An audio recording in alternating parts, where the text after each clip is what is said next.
Aquel día amanecí con un cosquilleo en el pecho que no recordaba desde hacía años. Cumplía 70, una cifra redonda, casi solemne. Decidí celebrarlo con lo que más me había dado sentido siempre mi familia. Pasé 3 semanas preparando cada detalle, como si el esmero pudiera asegurarme la presencia de todos. Extendí sobre la mesa del comedor el mantel de encaje que había bordado mi madre cuando yo era niña. Lo planché con cuidado hasta que no quedó ni una arruga. Coloqué 8 platos de loza, brillantes tras frotarlos con vinagre y sal, y sobre cada uno una tarjeta con el nombre escrito en mi mejor caligrafía: Iván, Maite, Bruno, Lucía, mi hermana Ruth y su marido, además del mío en la cabecera. Justo donde podía ver todas las caras, en la cocina. El olor del pastel de almendra recién horneado impregnaba las paredes. Lo había hecho con la receta de mi abuela, con esa costra dorada que cruje al primer corte. También preparé una caldeirada de pescado, ensalada con pimientos asados y vino de la Ribeira Sacra. Todo dispuesto para una velada que, en mi imaginación, debía estar llena de risas, brindis y alguna lágrima emocionada. A las 6:30 ya estaba lista. El reloj del salón sonaba con un compás que parecía más lento de lo habitual. Miré una y otra vez por la ventana que daba al paseo, esperando ver las luces de los coches aparcar frente a mi portal. No aparecía nadie. Me repetí que quizás el tráfico o alguna confusión con la hora retrasaba a los míos.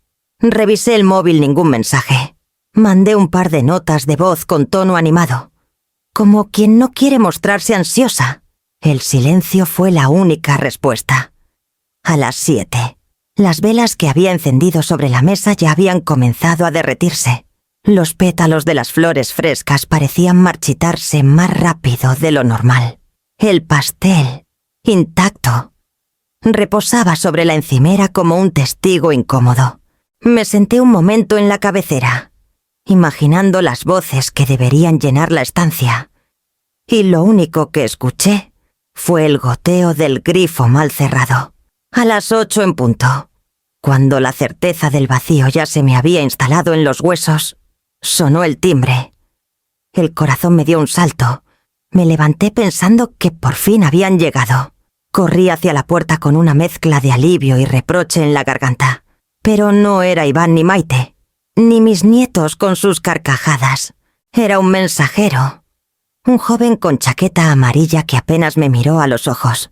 «¿Señora Márquez?», preguntó. Asentí. Me tendió un sobre de tamaño grande, sin remitente visible. Firmé en la tableta sin pensar demasiado, agradecida por el simple hecho de que alguien hubiese tocado a mi puerta.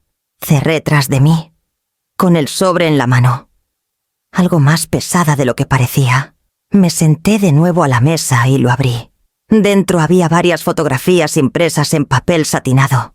Reconocí de inmediato los rostros: Iván sonriendo, Maite a su lado, Bruno con un cubo de playa en las manos, Lucía subida a hombros de su padre. Todos estaban en la cubierta de un barco. El mar azul de fondo, cócteles y sonrisas desbordando cada imagen. Había también una foto de Ruth y su marido, brindando bajo una sombrilla blanca, en la esquina superior de una de las fotos, con rotulador negro. Alguien había escrito: «No pongas la mesa, ya tenemos fiesta».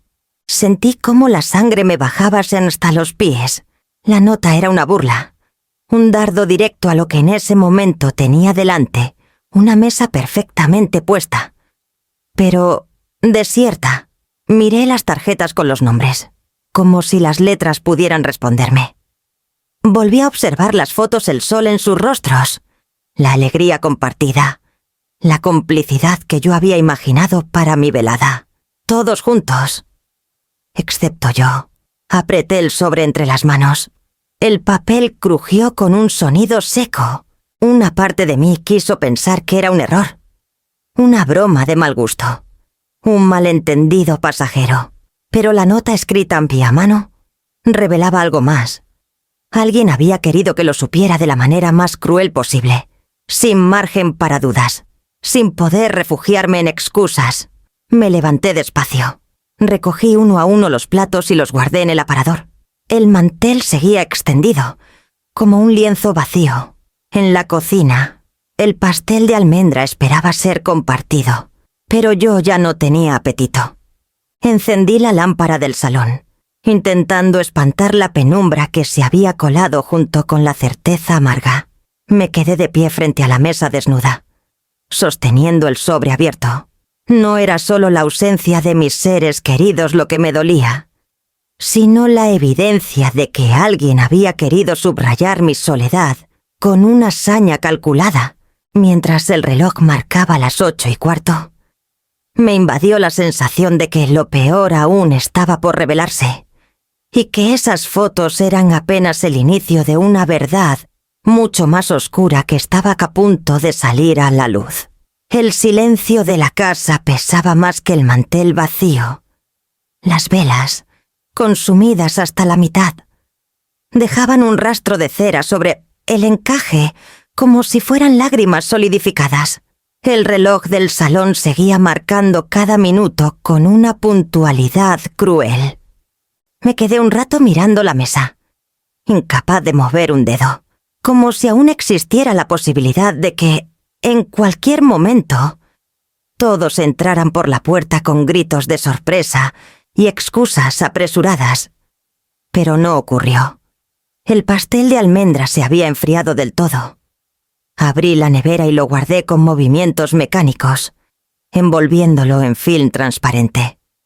La caldeirada que aún estaba en el horno desprendía un olor fuerte, demasiado intenso ya, como si protestara por la espera inútil. Apagué la cocina y apoyé las manos sobre la encimera. Una punzada de dolor me recorrió la espalda. No era solo cansancio físico. Era la certeza amarga de que la ausencia de los míos no había sido accidental. Me vinieron a la memoria otras ausencias, como si de repente todas encontraran su lugar en un rompecabezas que nunca quise montar. La Navidad del año pasado. Por ejemplo, 2 días antes, Maite me llamó con voz melosa. Iván está muy estresado en el trabajo. Creemos que lo mejor será hacer algo pequeño, solo con los niños. Así no le cargamos más. Aquella noche, cené sola con un plato de bacalao recalentado. Después, Ruth me enseñó unas fotos en el móvil, un salón lleno de vecinos, amigos de Iván y colegas de trabajo, todos brindando alrededor de un árbol enorme. Yo no estaba allí. Otro recuerdo, el 4º cumpleaños de Bruno. Había preparado un regalo especial, un tren de madera pintado a mano que compré en una feria de artesanía. Cuando llegué al lugar de la fiesta, Maite me recibió en la puerta, con esa sonrisa suya que nunca sé si es cortesía o advertencia. «Ay, Loreta», no te lo dijo Iván. «Qué despiste. Cambiamos la fecha a mañana». No surgió un imprevisto. Yo escuchaba risas y música dentro. Incluso vi a través de la ventana globos de colores y a los niños corriendo. Pero me marché sin hacer preguntas. Al día siguiente, Iván me llamó confundido. «¿Cómo que mañana la fiesta fue hoy?» «Mamá, no te lo dijo Maite». No quise darle más vueltas entonces. Me convencí de que había sido un malentendido. Ahora, sentada frente a la mesa intacta de mi cumpleaños, comprendía que no lo fue. Había un patrón. Una mano que acomodaba cada pieza para apartarme con delicadeza, casi sin que yo me diera cuenta. También recordé el primer día de colegio de Lucía. Había preguntado 3 veces a qué hora la llevarían para poder acompañarlos. «Saldremos muy temprano, sobre las 7. Seguro que será demasiado pronto para ti», me dijo Maite con amabilidad forzada. No me resigné. Me presenté igualmente a las 8:30. La hora normal de entrada. La maestra me contó que la niña ya había pasado por la puerta como cualquier otro alumno. Me quedé en la acera, con la cámara colgada del cuello y un ramo de flores pequeñas que nunca entregué. En todos esos momentos, Intenté convencerme de que eran coincidencias. Prefería culpar al azar antes que enfrentar la idea de que alguien en mi propia familia estaba borrándome de su vida. Pero esa noche, con las fotos en la mano y la nota burlona que acompañaba el sobre, ya no podía aferrarme a la inocencia. Había un diseño detrás, una voluntad clara de apartarme. Y la sonrisa que más se repetía en aquellas imágenes era la de Maite, siempre tan perfecta, tan dueña de las situaciones. En los encuentros familiares solía ocupar el centro, respondiendo por Iván, hablando por los niños, explicando lo que yo debía o no debía hacer. Su voz sonaba dulce, pero escondía un filo que apenas ahora comprendía en toda su dimensión. Ella me relegaba a un papel secundario, una figurante a la que podían sacar de escena en cualquier momento, sin que nadie protestara. Me apoyé en el respaldo de la silla y cerré los ojos. El silencio de la casa, tan distinto al bullicio que imaginé, se volvió insoportable. Era como si las paredes mismas hubieran aprendido a guardar un secreto. Abrí los ojos de golpe y miré de nuevo las fotos, esparcidas sobre el mantel. La nota me ardía en la piel. «No pongas la mesa. Ya tenemos fiesta». Las recogí con cuidado. Las metí de nuevo en el sobre y lo guardé en el cajón del aparador. Sentí que acababa de comenzar algo, que aquella burla era más que un desprecio, era una declaración de guerra silenciosa. Y si Maite pensaba que yo iba a aceptarlo sin más, estaba muy equivocada, porque en ese instante decidí empezar a tomar nota de todo. A la mañana siguiente, todavía con la pesadez de la noche clavada en el cuerpo, sonó el teléfono. Vi en la pantalla el nombre de Ruth. Contesté con un hilo de voz, esperando alguna explicación, quizá una disculpa sincera. «Ay, hermana, perdona». Al final se nos complicó. Todo empezó diciendo, con ese tono ligero que usa cuando quiere salir del paso: «Pensamos que ya te habíamos avisado. Maite organizó un viaje sorpresa. Nadie sabía nada hasta último momento». Su frase era un rompecabezas mal armados y nadie sabía nada. ¿Cómo habían posado todos sonrientes en aquellas fotos con bañadores, vestidos y cócteles preparados? Le respondí lo justo, sin entrar en detalles. Dije que lo entendía, que debía de ser un malentendido. Pero dentro de mí, la indignación se retorcía como un animal enjaulado. Cuando colgué, me quedé sentada con el teléfono en la mano. El silencio volvió a llenarlo todo. Abrí el ordenador y, casi con miedo, entré en el Facebook de Iván. Lo primero que vi fue la misma foto que había recibido en papel Maite, con un sombrero de ala ancha, los labios pintados y la mirada dirigida a la cámara, como si el mundo entero estuviera ya a sus pies. Era la única que sonreía de esa forma segura, satisfecha, triunfante.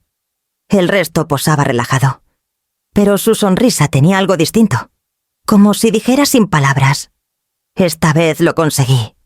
Pasé las fotos una a una. Bruno, con un castillo de arena ya medio terminar. Lucía, con una diadema de flores. Ruth y su marido brindando. Todos parecían felices, como si la vida fuera perfecta. Y yo, que había puesto la mesa con 8 cubiertos, ni siquiera figuraba en una esquina. Era como si me hubieran borrado con una goma de borrar invisible.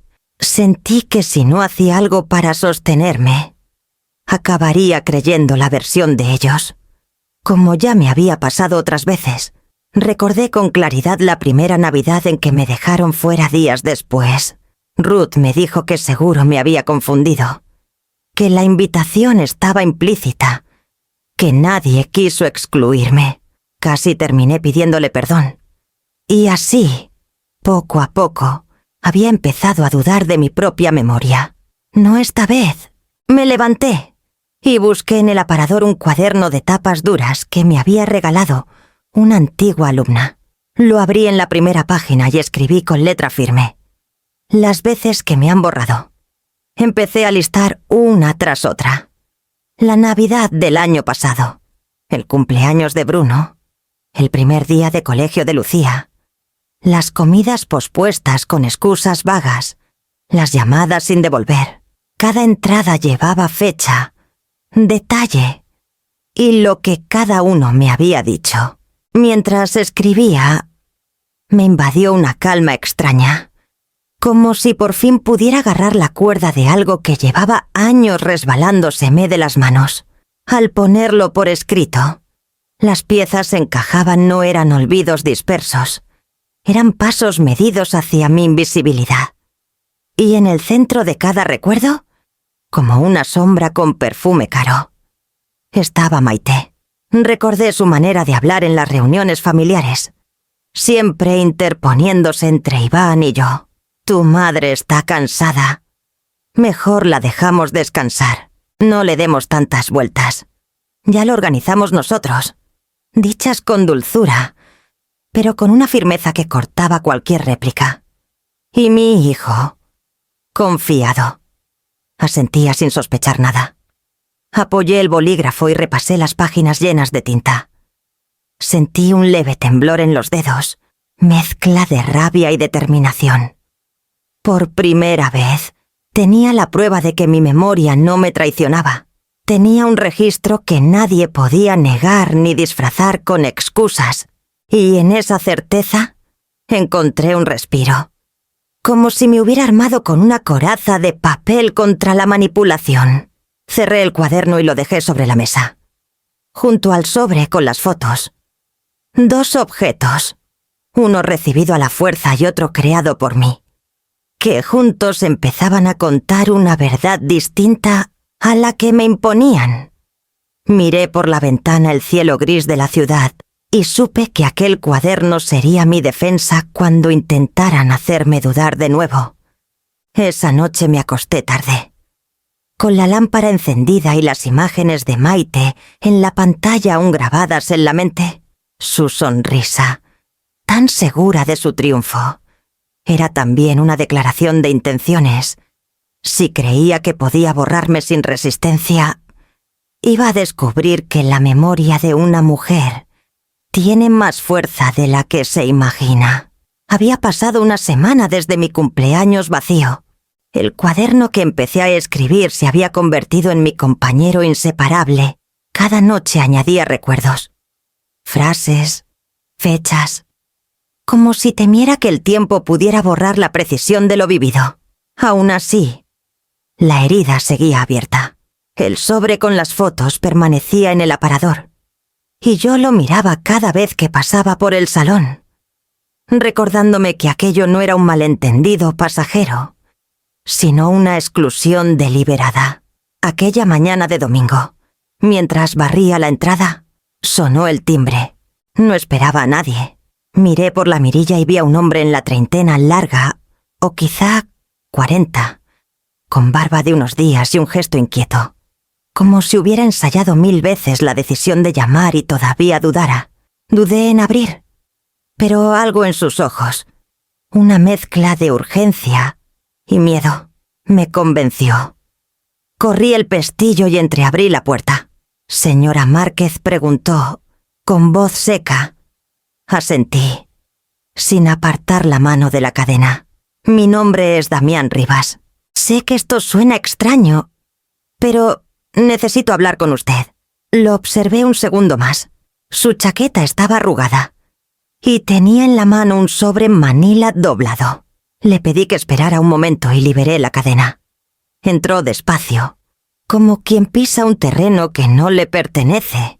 Lo invité a sentarse en la sala, aunque mi instinto me gritaba que estaba abriendo la puerta a un problema mayor. Damián se acomodó en la silla más cercana, pero no apoyó la espalda. Permanecía tenso, como dispuesto a salir corriendo. No sé cómo empezar, dijo al fin. Hace años viví con una mujer llamada Maite Salgado. Sentí un latigazo en el pecho. El nombre de mi nuera salió de su boca como una evidencia incómoda. Me mantuve en silencio, esperando. Estuvimos juntos 2 años, continuó. Hablábamos de casarnos, de formar una familia. Hasta que un día me dijo que estaba embarazada. Yo estaba feliz. Quería dar el paso, pero de repente desapareció. Se llevó sus cosas, no dejó nota. No volví a verla. Tragué saliva. Cada palabra se clavaba como un alfiler. El otro día añadió: vi unas fotos en redes sociales. Eran de un crucero familiar. La reconocí enseguida. Maite. O como se haga llamar ahora. Y con ella, un niño de unos 7 años.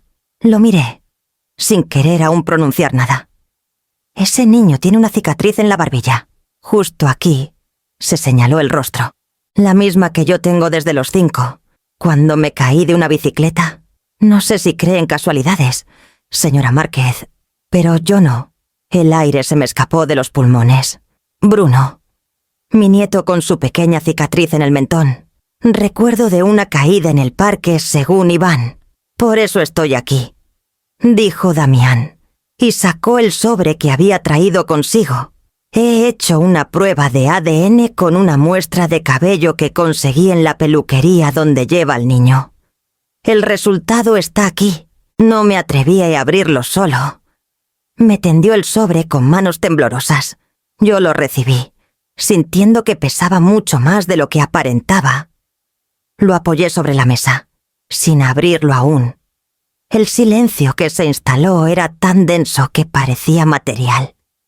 No quiero hacer daño, se apresuró a añadir, pero si ese niño es mi hijo, tiene derecho a saberlo.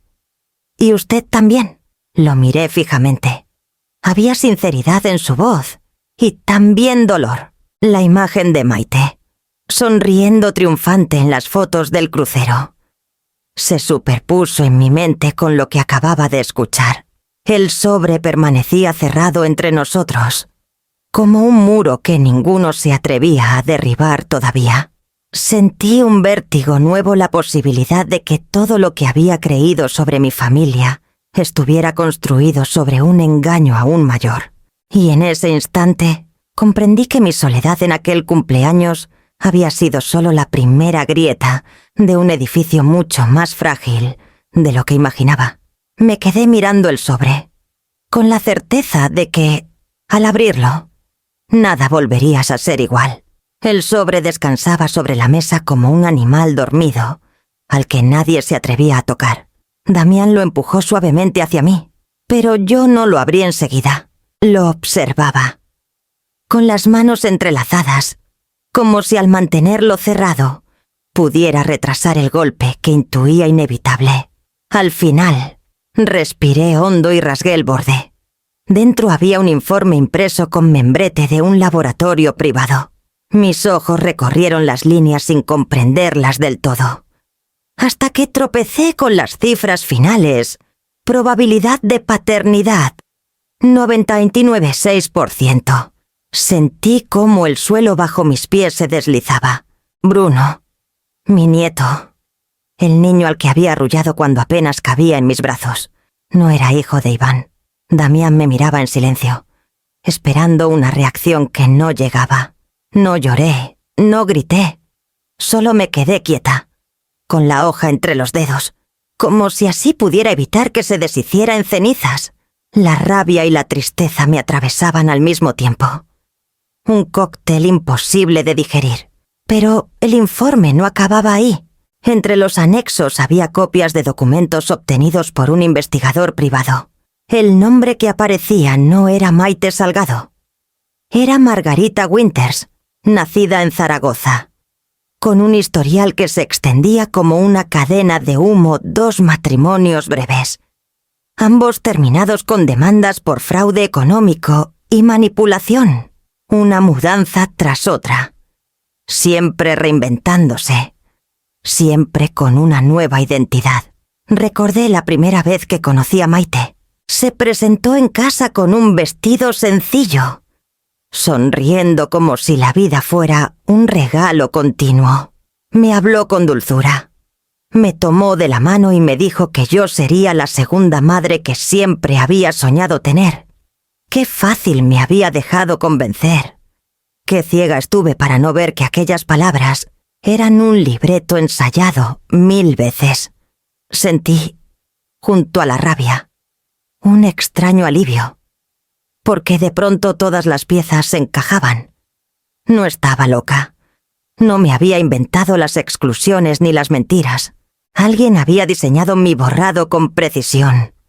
Ahora tenía pruebas, nombres, fechas.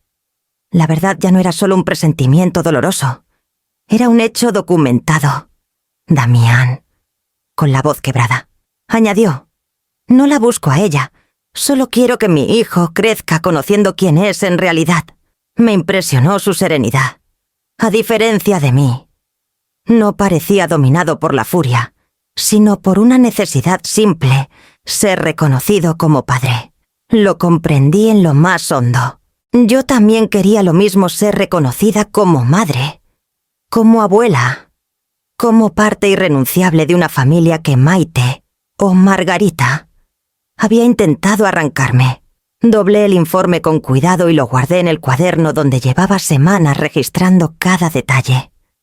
Allí, las páginas se llenaban ahora de una verdad aún más oscura.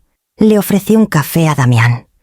Y mientras lo preparaba, me descubrí pensando en Iván.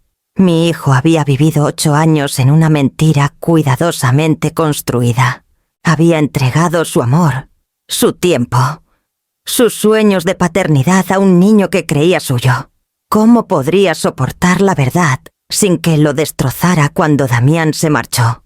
La casa quedó otra vez en silencio, pero ya no era el silencio vacío de la noche del cumpleaños. Era un silencio cargado, a punto de estallar. Subí al dormitorio y me miré en el espejo. Vi mis arrugas, mis canas, mis ojos cansados. Y, sin embargo, también vi firmeza. No era una mujer derrotada. Era alguien que, después de años de dudas, por fin sabía dónde estaba parada. Guardé el informe en el cajón de mi mesilla y me senté en la cama.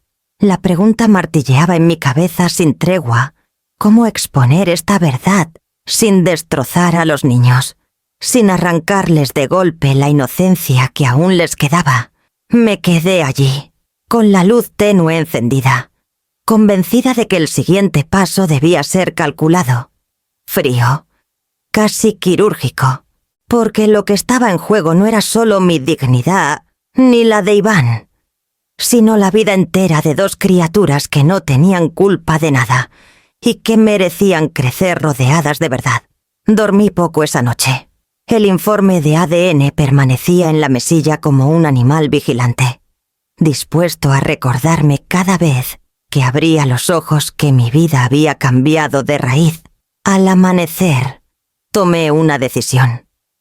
No podía enfrentarme sola a todo aquello. Necesitaba consejo, alguien que me ayudara a coordinar la rabia y la verdad en un plan. Recordé a un antiguo conocido de mi difunto marido, el licenciado Salazar, abogado de reputación sobria, con despacho en la plaza del Obradoiro, en Santiago. Llamé a primera hora y conseguí una cita para el mismo día. Me vestí con un abrigo oscuro y guardé el sobre con el informe en el bolso. El viaje en autobús hasta el centro se me hizo eterno. Cada piedra del casco histórico parecía observarme, como si las calles antiguas supieran que ibas a exponer un secreto demasiado grande. El despacho estaba en un edificio de granito, con ventanales altos y un aire de otro tiempo. El licenciado me recibió con un apretón de manos firme y una mirada que mezclaba cortesía y prudencia. «Siéntese, señora Márquez. ¿Qué la trae por aquí?» No respondí enseguida. Saqué el sobre y lo deposité sobre su mesa de madera pulida. El abogado lo abrió con parsimonia. Leyó las páginas y luego me miró con gravedad. «Esto es muy serio». Su voz no tenía sorpresa, solo un peso contenido. «La verdad, señora, es un arma. Y como toda arma, hay que decidir cómo y cuándo usarla». Sentí un escalofrío. Yo había llegado allí buscando respuestas rápidas, pero él me obligaba a mirar la situación con frialdad. «No quiero destruir a mi hijo», respondí, pero tampoco puedo permitir que sigan manipulándonos. El licenciado asintió. Entonces necesitamos más que este informe.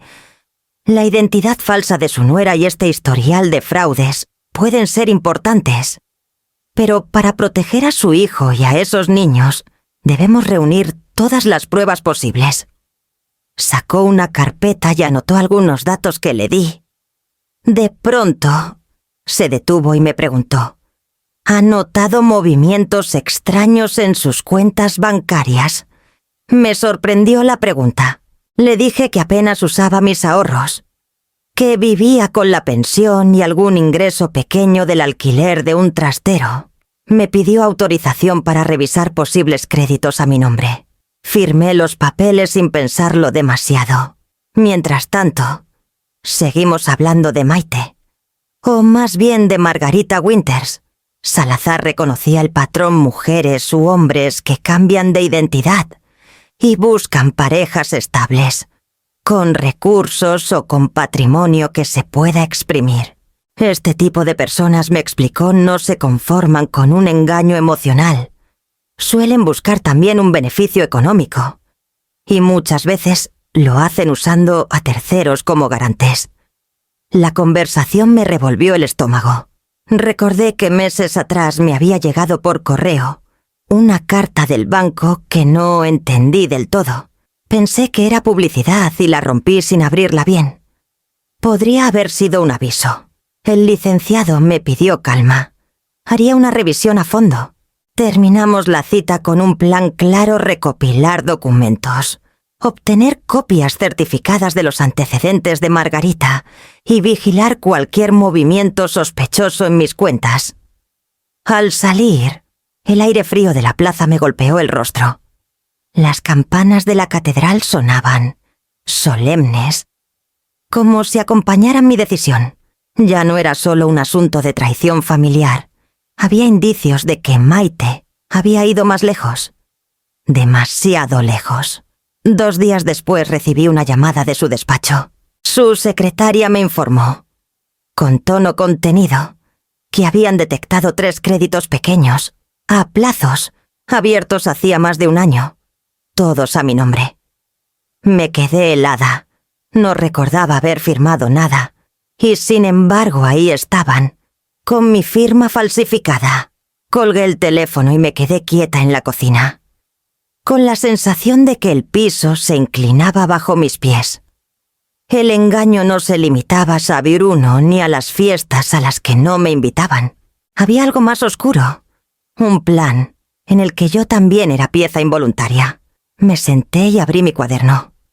Escribí con letra firme la nueva entrada: créditos falsos a mi nombre, descubiertos por el Lic. Salazar. Y mientras lo hacía, comprendí que el informe de ADN no era la única bomba que tenía en mis manos. La decisión de invitarles no fue fácil. Pasé noches enteras dando vueltas en la cama, escuchando el tic-tac del reloj y preguntándome si era prudente enfrentarme a ellos tan pronto. Pero cuanto más pensaba en las fotos, en el informe de ADN y en los créditos a mi nombre, más clara se volvía la necesidad de actuar. No podía permitir que todo siguiera igual, como si yo no hubiera descubierto nada. Preparé la invitación con voz serena. Quiero reconciliarnos, al menos celebrar juntos, aunque fuera tarde, mi cumpleaños. Iván aceptó enseguida, con ese entusiasmo de hijo que todavía confía. Maite, en cambio, pidió tiempo para pensarlo. Finalmente, accedió con una frase envenenada: siempre es bueno darle a tu madre otra oportunidad. El sábado llegó cargado de nervios. Desde la mañana me puse a cocinar como si en cada plato se jugara mi dignidad. Preparé un potaje de garbanzos con berza, espeso y aromático, el favorito de Iván desde niño. También horneé una empanada de atún con masa casera, crujiente por fuera y jugosa por dentro. Mientras amasaba, recordaba las manos pequeñas de mi hijo, cuando me ayudabas a extender la masa sobre la mesa de fórmica. Ahora vendría acompañado de una mujer que había convertido mi vida en una trampa. La casa olía a hogar cuando llamaron al timbre. Abrí y vi a Iván, sonriente, cargando con Bruno y Lucía, que corrían a Fetach a abrazarme. El calor de esos brazos pequeños me devolvió el pulso. Detrás apareció Maite.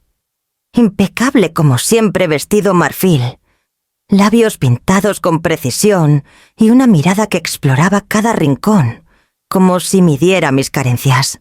Le di la bienvenida con cortesía, sin permitir que mi voz temblara. La cena transcurrió al principio, en un clima casi cordial. Los niños charlaban animados. Iván celebraba cada cucharada del potaje y me agradecía los recuerdos que aquel sabor le traía. Maite se esforzaba en aparentar dulzura, sirviendo agua a los pequeños y comentando anécdotas del viaje en barco, como si quisiera borrar cualquier sombra de culpa. Yo asentía. Servía porciones. Sonreía a medias. Todo mientras sentía el peso del sobre Manila guardado en el aparador. Cuando los niños terminaron, les pedí que fueran al salón a ver dibujos. Cerré la puerta y volví a la mesa. El silencio se hizo espeso, como si todos intuyeran que lo importante aún no había comenzado. Saqué entonces el sobre y lo coloqué frente a mí, sin abrirlo.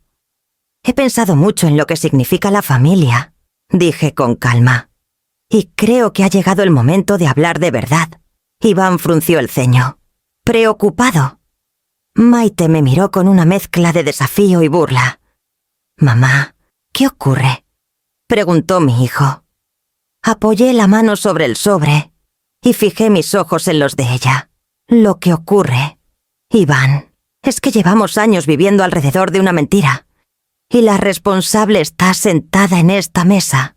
El rostro de Maite no se inmutó. Solo tensó la mandíbula. «¿De qué estás hablando?», soltó, con tono suave, como si quisiera controlar la situación. Fue entonces cuando pronuncié las palabras que llevaba días quemándome en la boca. «De ti, Margarita Winters». El nombre cayó como un martillo. Por primera vez, vi a Maite perder el control de su gesto perfecto. Parpadeó. Abrió los labios sin encontrar respuesta inmediata. Iván la miró desconcertado, girando la cabeza de uno a otro, buscando sentido. Margarita repitió, atónito. El silencio posterior fue tan denso que casi podía cortarse con un cuchillo.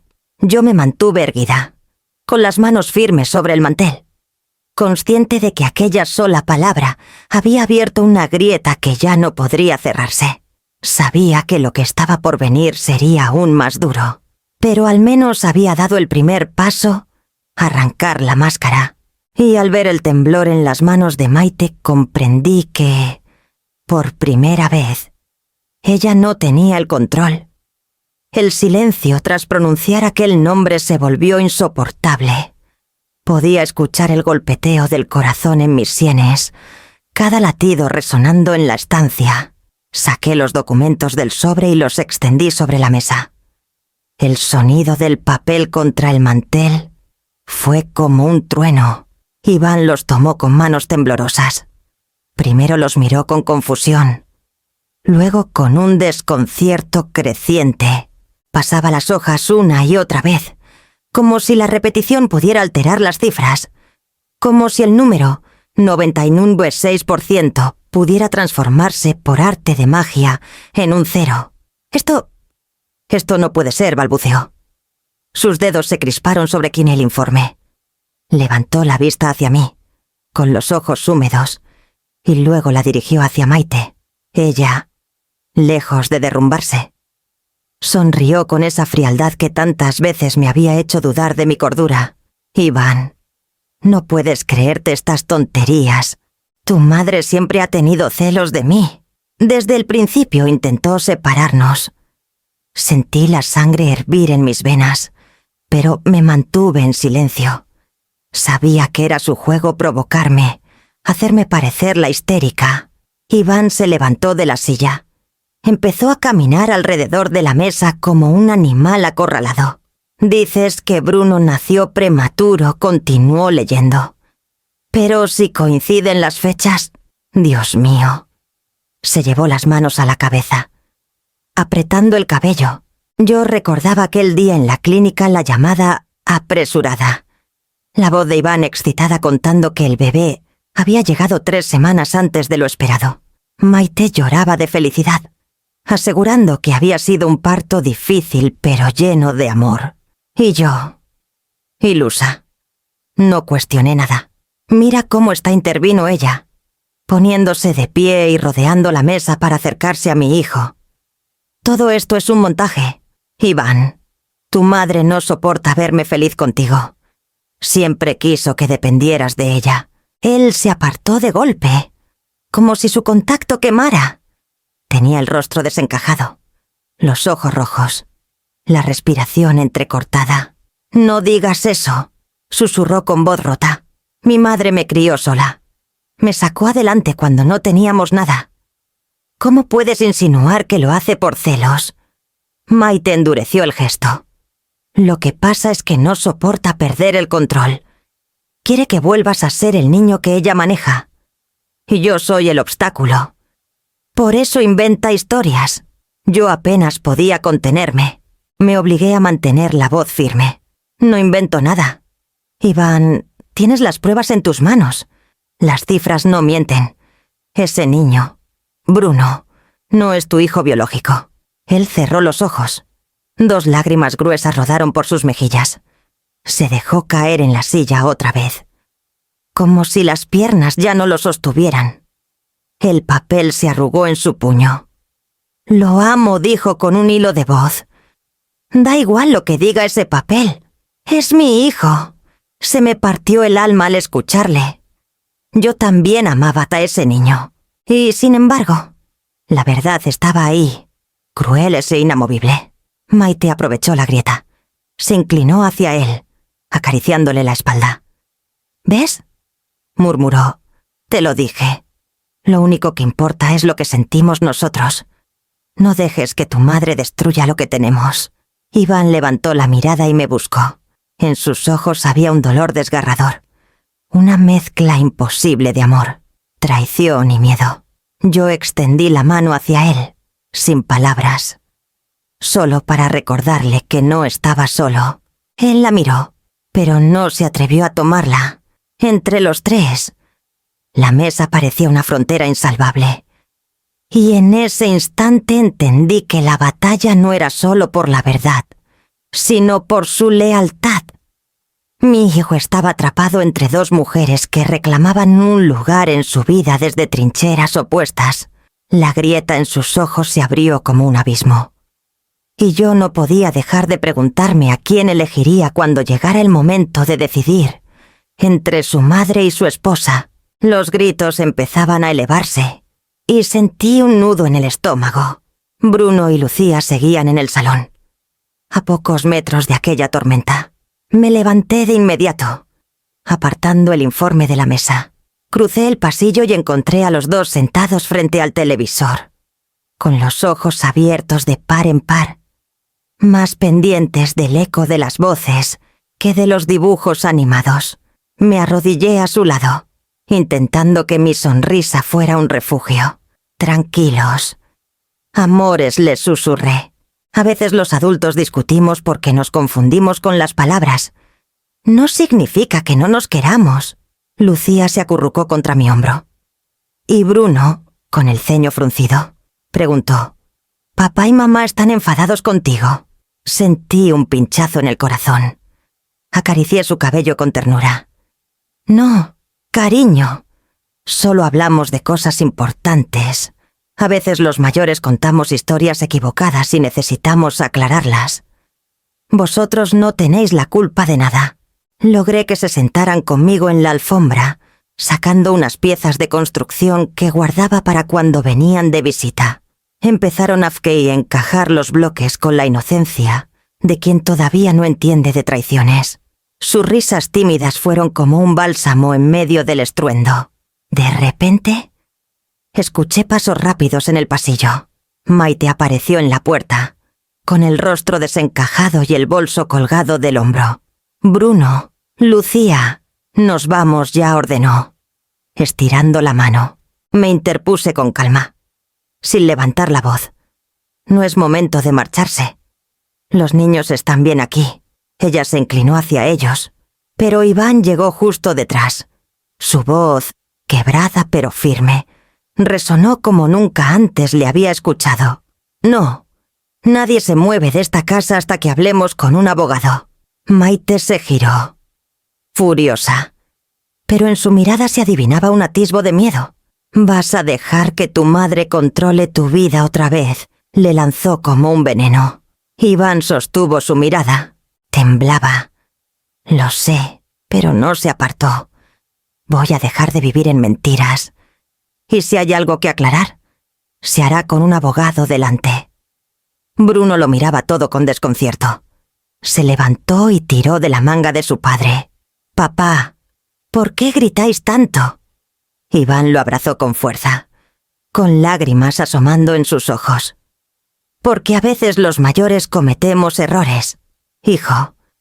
Pero yo estoy aquí contigo. Siempre». Maite intentó de nuevo avanzar hacia la puerta, pero Iván cerró con llave y guardó las llaves en el bolsillo. Ella dio un paso atrás, palideciendo. Los niños, confundidos, volvieron a mis brazos. Los mecí como cuando eran bebés, susurrándoles canciones viejas de cuna. Sentí que mi deber era protegerlos de la guerra que se libraba en la otra sala, aunque ya fueran lo bastante mayores para percibir que algo grave estaba ocurriendo. Minutos después, Iván sacó el teléfono y marcó. Lo escuché pedir cita urgente con el licenciado Salazar. Su voz quebrada pero resuelta. La decisión estaba tomada. La tensión en la sala era tan densa que costaba respirar. Maite caminaba de un lado a otro como una fiera enjaulada, murmurando excusas y acusaciones. Yo permanecía en el suelo con los niños, abrazándolos, como si pudiera contener en mis brazos todo lo que estaba a punto de resquebrajarse. Esa noche, cuando por fin conseguí acostar a Bruno y Lucía en la quinta habitación de invitados, cerré la puerta con cuidado. El murmullo de Iván hablando con el abogado llegaba hasta allá allí. Maite callaba, derrotada por primera vez, sin saber cómo recomponer la farsa. Y yo, apoyada en el marco de la puerta, comprendí que la verdad ya no podía esconderse más. Estallaba en mitad de la sobremesa, entre platos sin recoger y lágrimas en los ojos de mi hijo. Y lo que me preguntaba, mientras los observaba desde la penumbra, era si una familia puede seguir unida después de que la mentira se quiebre en 1000 pedazos. La tensión de aquella noche no se disipó al amanecer.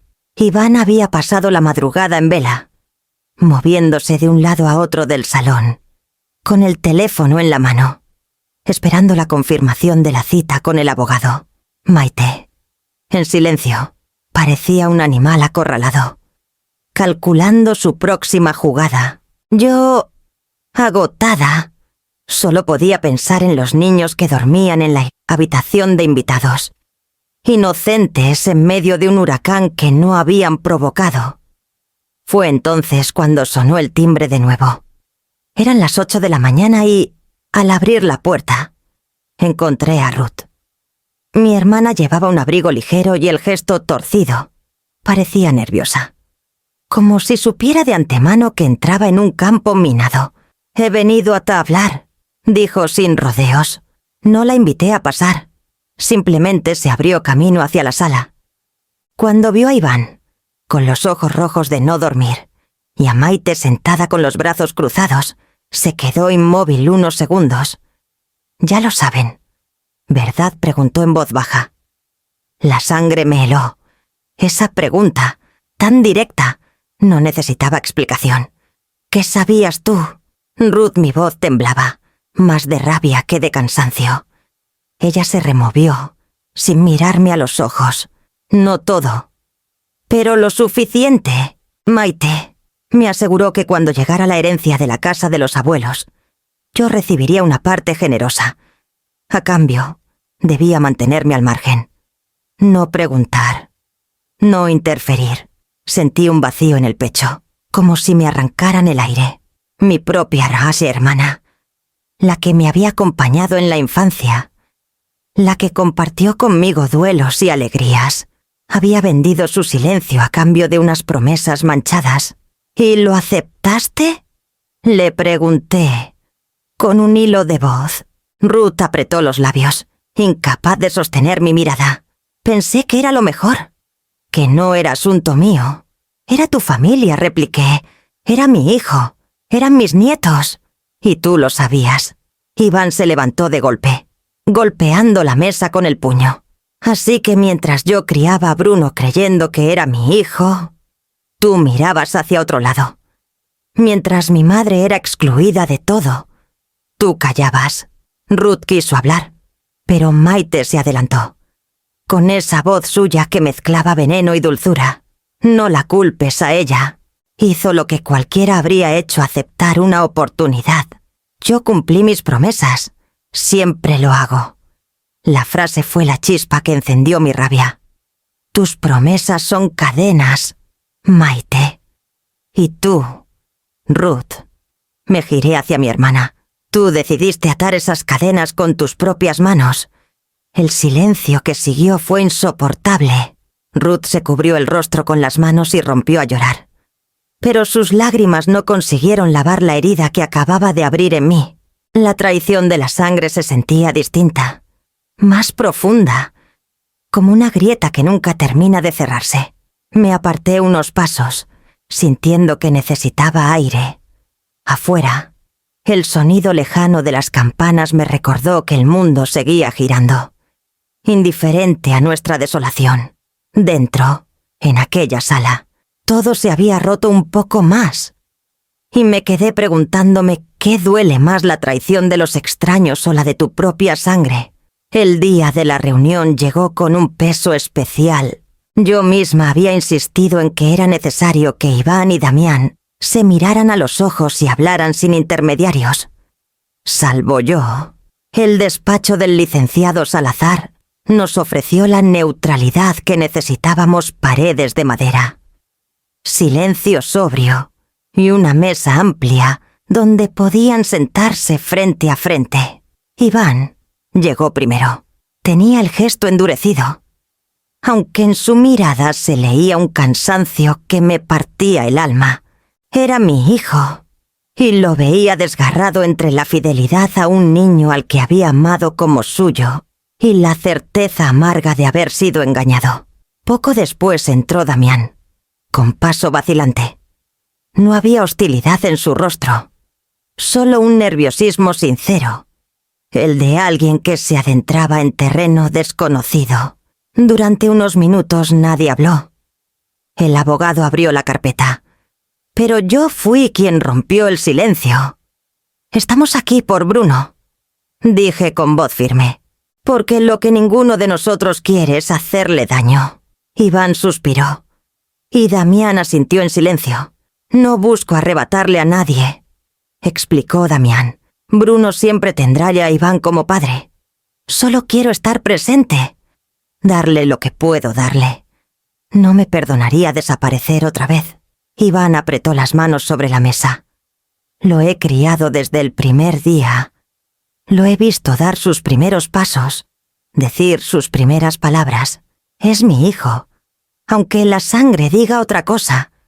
Sus palabras me atravesaron, porque ambas verdades coexistían y dolían. Me incliné hacia ellos. Bruno no tiene que perder nada. No se trata de quitar, sino de sumar. No pierde un padre, gana dos. Y si lo hacemos bien, él lo sentirá así. El licenciado propuso un calendario de visitas progresivas. Damián podría empezar pasando ratos breves con Bruno, en lugares neutros: el parque, la biblioteca infantil, el campo de fútbol. Iván estaría presente al inicio, hasta que el niño comprendiera que aquello no era una amenaza, sino una ampliación de su mundo. Ambos hombres guardaron silencio, cada uno tragando su orgullo y su dolor. Finalmente, Iván rompió el bloqueo. Si esto es por Bruno, lo intentaré, pero necesito tiempo. Damián extendió la mano por encima de la mesa. Un gesto que me pareció honesto. Iván dudó, pero acabó estrechándola. Fue un apretón breve, torpe, pero suficiente para abrir una grieta en el muro que los separaba. La verdadera prueba vino más tarde. Cuando se lo contamos a Bruno, lo sentamos en el salón, mientras Lucía dibujaba en un rincón. Le explicamos que había una persona más que quería quererlo y cuidarlo. El niño nos miró con esos ojos grandes, intentando descifrar si aquello era bueno o malo. Entonces sonrió, con la inocencia que solo los niños poseen, y dijo: «Pues mejor. Así tendré más manos para aplaudirme cuando meta un gol en el fútbol».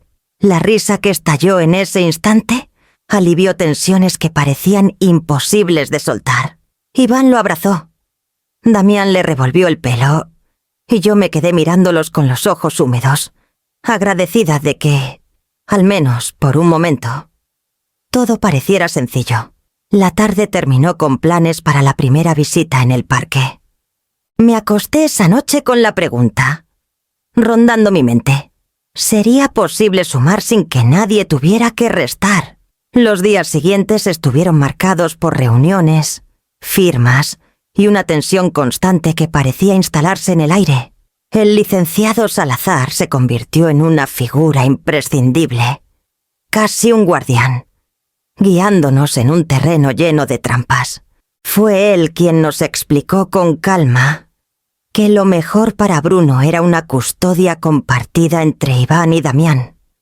Aunque el niño siguiera viviendo en la casa paterna, la propuesta fue dolorosa al principio. Vi a Iván apretar los labios, conteniendo el orgullo herido de un padre que había creído tener toda la verdad en sus manos. Damián, en cambio, aceptó sin condiciones. Sabía que la paternidad no se mide solo con ADN, sino con la vida compartida. Finalmente, ambos asintieron, conscientes de que Bruno merecía más certezas que disputas. Lucía quedó bajo la custodia exclusiva de Iván. Nadie lo discutió, era su hija biológica. Y hasta Maite pareció resignarse a ello, aunque con una mueca de derrota. Sin embargo, pronto estalló otra amenaza. Una tarde, mientras revisábamos papeles en el despacho de Salazar, llegó un correo electrónico de Maite. Decía, con tono cortante, que estaba pensando en marcharse del país con los niños, lejos de un ambiente envenenado por mentiras y acusaciones. Aquellas palabras encendieron todas las alarmas. Yo sentí un frío recorrerme el cuerpo. «No se preocupen», dijo el licenciado, con una serenidad que agradecí. «Esto no es una advertencia, es un intento de presión. Pediremos medidas cautelares inmediatas». Y así lo hizo. En menos de una semana, un juez dictó que Maite no podía salir del territorio con Bruno ni con Lucía sin autorización expresa. Fue la primera vez que sentí que la justicia entraba de verdad en nuestra historia, poniendo freno a la manipulación. El día de la audiencia previa fue revelador. Maite compareció altiva, con su habitual porte de inocencia ensayada, pero los documentos que probaban su verdadera identidad, sus matrimonios fugaces y los créditos falsificados, pesaron más que cualquier gesto. Su defensa se desmoronó a medida que Salazar desplegaba, uno a uno, los datos que habíamos reunido. Lo más inesperado ocurrió al final. Ruth, mi propia hermana, pidió la palabra, con la voz entrecortada. Confesó públicamente que había guardado silencio a cambio de promesas de dinero. Se disculpó ante el juez, ante Iván y ante mí. Aquella confesión me desgarró, pero también me liberó, porque, al escucharlo de sus labios, supe que ya no podía seguir engañándome. La traición estaba consumada, pero también reconocida. Cuando todo terminó, salimos del juzgado con una mezcla de cansancio y alivio. Bruno y Lucía corrían por la plaza, ajenos a la gravedad de lo ocurrido. Damián los miraba con timidez, como alguien que todavía no se acostumbra a estar en medio de una vida que le habían arrebatado. Iván, en silencio. Caminaba ahí a mi lado con el rostro serio, pero sereno. Esa noche, al cerrar la puerta de mi casa, me quedé en el salón con una taza de té entre las manos. Sentía el eco de la voz del juez, dictando las medidas con firmeza. Era como si, por fin, una fuerza externa hubiera puesto orden en el caos que Maite había sembrado durante años. Y me descubrí preguntándome qué se siente al ver a esa justicia entrar por la puerta del salón. Después de tantas semanas de abogados, audiencias y documentos, comprendí que necesitaba respirar de nuevo, en un espacio donde no todo girara en torno a la traición. Volver al taller vecinal fue como abrir una ventana en una casa cerrada, demasiado tiempo.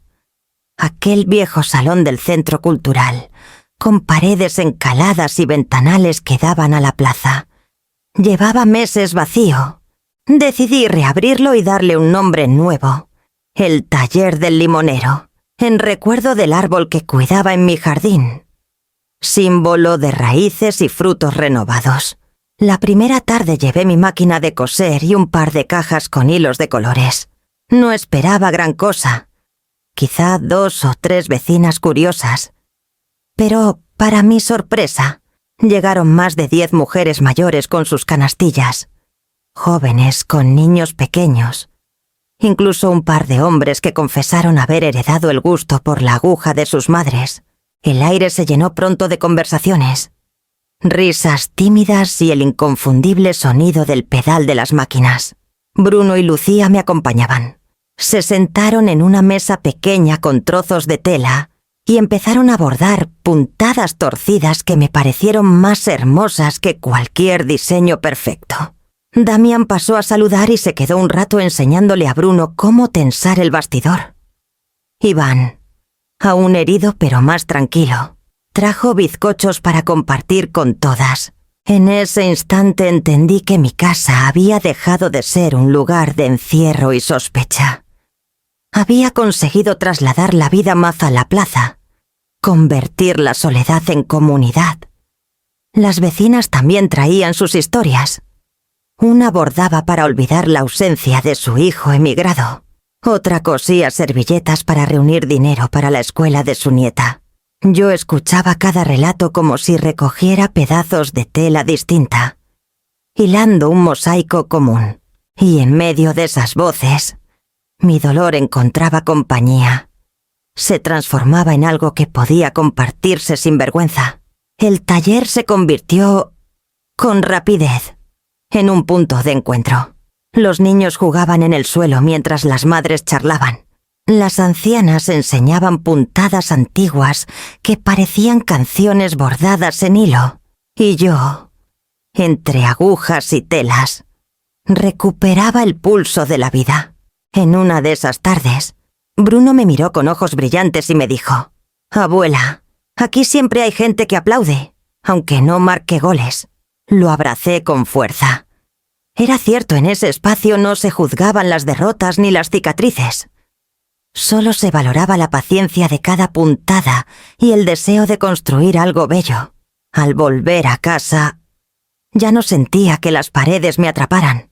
El ruido de las risas, el roce de los hilos y el murmullo de las conversaciones se quedaban pegados a mi ropa, como un perfume nuevo, por primera vez en meses.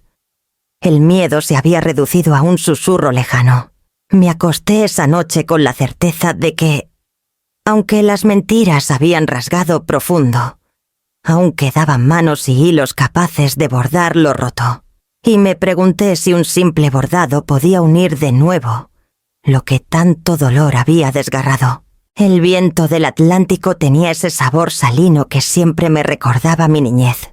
Caminábamos por el malecón de A Coruña, los niños corriendo delante de nosotros, con las chaquetas abiertas y las mejillas enrojecidas.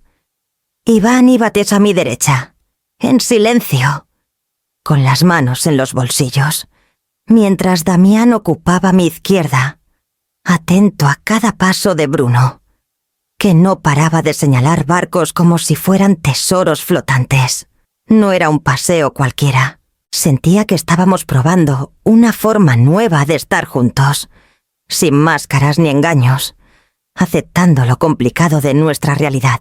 Lucía me tomó la mano y me apretó fuerte, como si quisiera anclarme a aquel instante.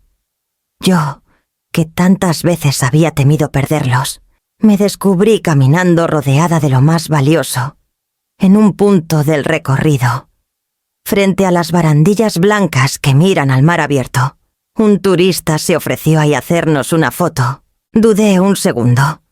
Acostumbradas a ser la ausente de cada retrato, la que quedaba fuera, pero Iván me rodeó con un brazo y me acercó al centro del grupo.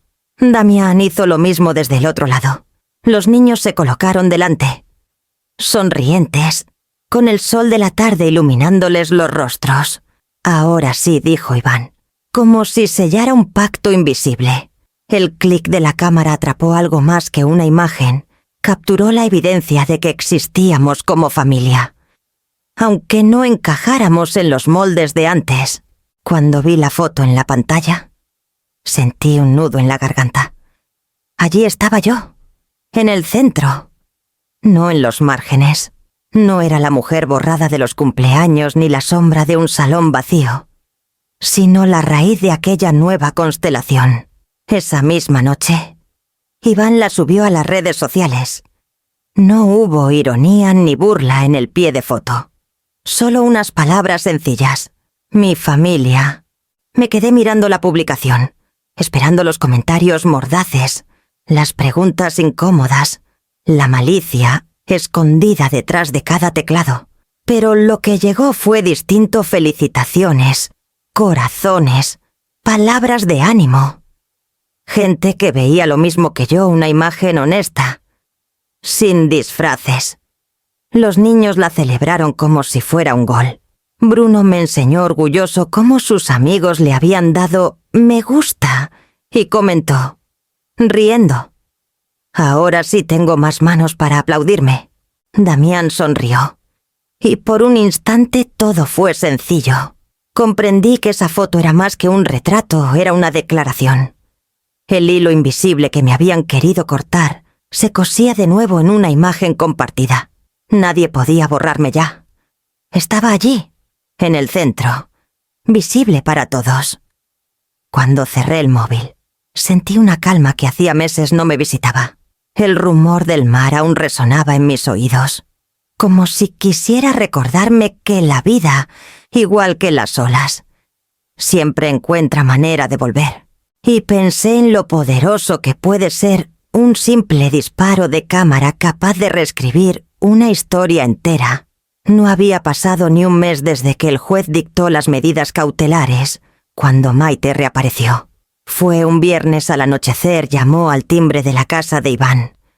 Y yo estaba allí porque había recogido a Lucía del colegio.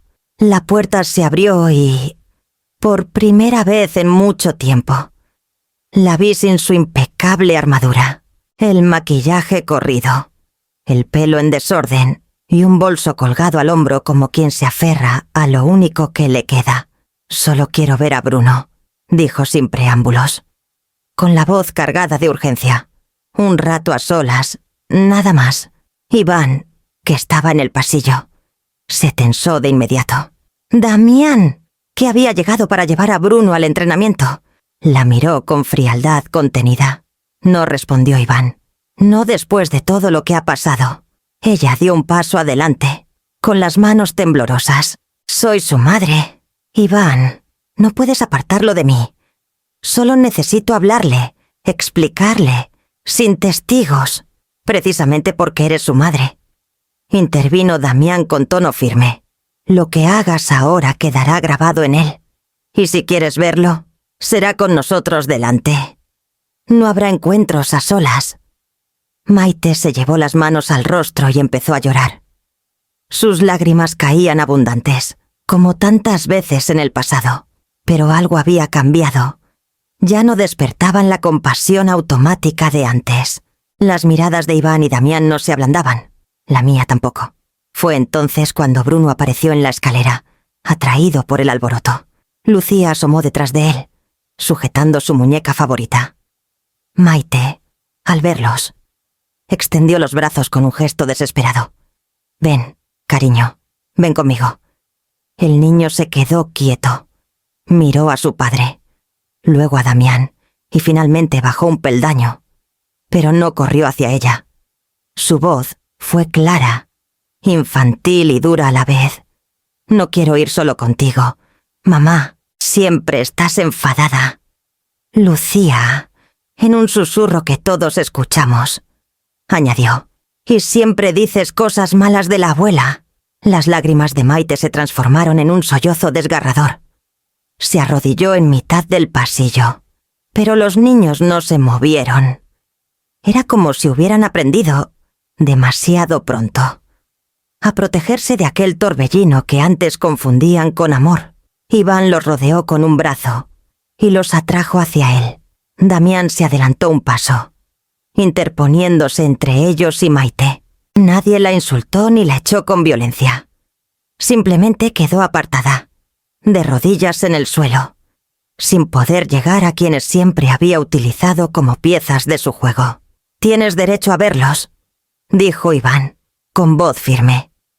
«Pero será bajo supervisión, y no volverás a manipularlos con tus lágrimas». Ella levantó la mirada hacia mí, buscando quizás un resquicio de compasión. Pero yo solo pude devolverle un silencio denso.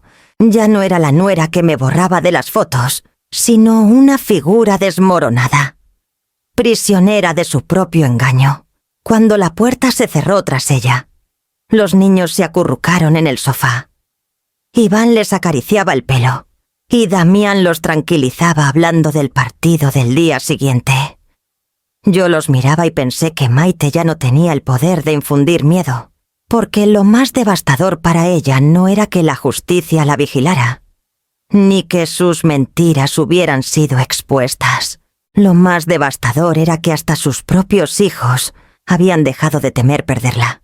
El día del juicio amaneció gris, con un cielo bajo que parecía pesar sobre los tejados de A Coruña. Caminé despacio hacia el juzgado, acompañada de Iván y Damián. Mientras Bruno y Lucía quedaban al cuidado de una vecina, el murmullo del puerto llegaba hasta allí. Gaviotas, sirenas de barcos, olor a sal. Todo me recordaba que la ciudad, con sus mareas y rutinas, seguía adelante aunque nuestras vidas estuvieran suspendidas. Dentro de la sala, el juez presidía con rostro imperturbable. Maite o Margarita Winters, como ya figuraba en los documentos, entró con el gesto endurecido.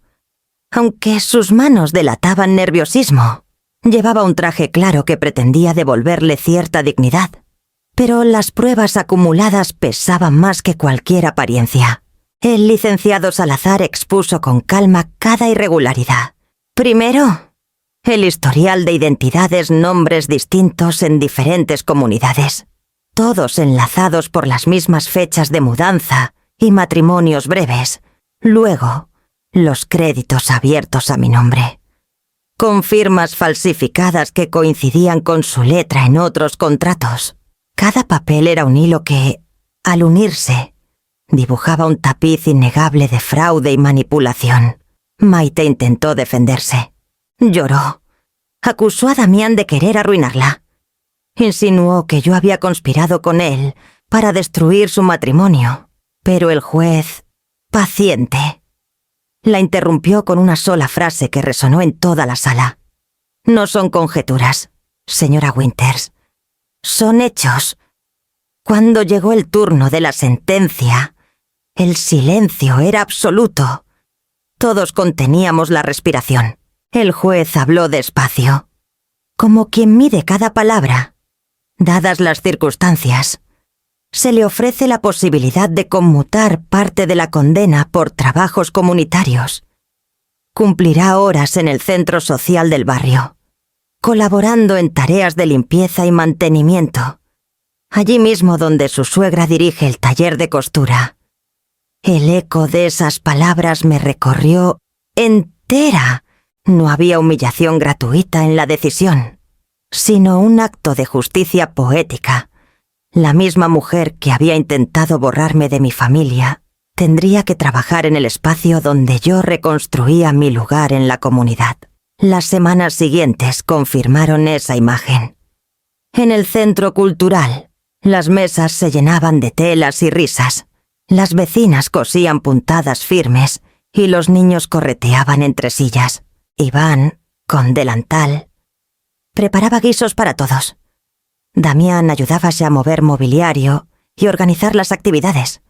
Bruno y Lucía jugaban en un rincón, ajenos a la gravedad de lo que había ocurrido. Y al fondo, Maite, con un cubo y una escoba, pasaba el trapo por el suelo. Su silueta inclinada contrastaba con las voces vivas del taller. Nadie la insultaba ni la señalaba.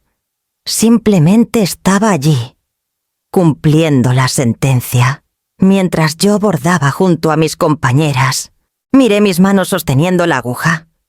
Cada puntada era un recordatorio de que seguía presente, de que habían intentado hacerme invisible, y, sin embargo, allí estaba, cosiendo mi nombre en el tejido del barrio. Sentí una serenidad que nunca imaginé posible. Me quisieron invisible. Hoy coso mi nombre en cada puntada del barrio. Y esa es mi victoria. Y mientras la aguja atravesaba la tela una y otra vez, comprendí que tal vez esa era la mayor justicia, que quien quiso borrarte tuviera que barrer las huellas de su propia mentira.